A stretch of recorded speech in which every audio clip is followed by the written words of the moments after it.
The story we're looking at this hour is the reported passing of NFP founder and leader Zanele Ka-Magwaza-Msibi, and we are getting reaction on this development, and we have the national spokesperson of the Inkatha Freedom Party, Mkhuleko Hlengwa, on the line at the moment. Mr. Hlengwa, although she was the leader of the NFP, she was a child of the Inkatha Freedom Party. How's the Inkatha Freedom Party reacting to this announcement?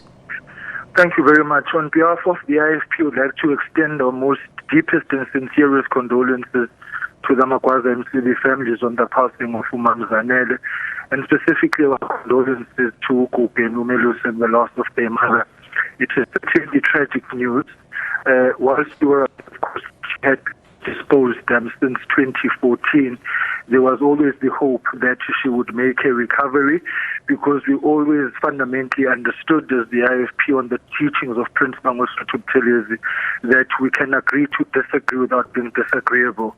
And therefore the political choices and differences that we had and the choices she made and that of the NFP did not make us enemies. And so at this moment in time, the IFP joins the millions of South Africans in paying tribute and homage to Umam Zanele, and we hope that she will rest in peace and that her family will derive comfort from the support and love that they'll be receiving across the South African spectrum. We're sending condolences, but just reminders of the legacy of this giant who went on to not only form but also lead a political party in the South African political landscape.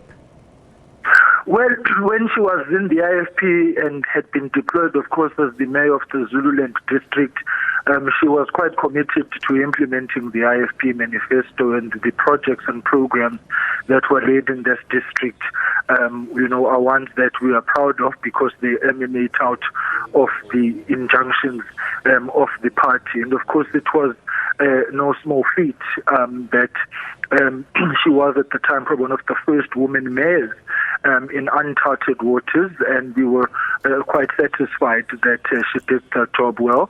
And you will also recall that we had, deployed or positioned her for the 2009 national and provincial elections as the KZN mayoral premier candidate for the IFP, and hope that had we won, she would have been the premier.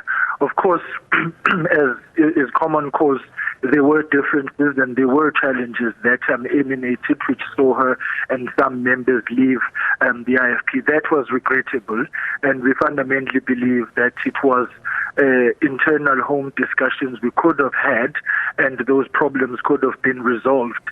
And so, therefore, the fact that they split from the IFP remains, in our view, a political mistake that should not have happened. But at the same time, we respect the fact that our democracy allows for people to exercise the choices that they made. And so it will be up to history to judge as to whether the impact of the NFP helped the South African political dispensation, because we also believe that the continued fragmentation of opposition political parties is in itself counterproductive to the greater good of the country, because it leaves and entrenches the ANC towards the undesirable outlook of a one-party state. But be that as it may, today is not the day for those discussions. We dip our banners down in honor of her life, and we, as I said, really offer our condolences to her family. Umam Zanele, for all intents and purposes, was the daughter of Prince Mangosuthu. He molded her, he groomed her, and I'm sure that as we were communicating with her and her family during her time of illness, hoping and praying that she was well, we will be in constant communication now, because ultimately, first and foremost, the IFP was a primary political home. Thank you so much for talking to us this morning. And it's a pleasure. Thank you very much.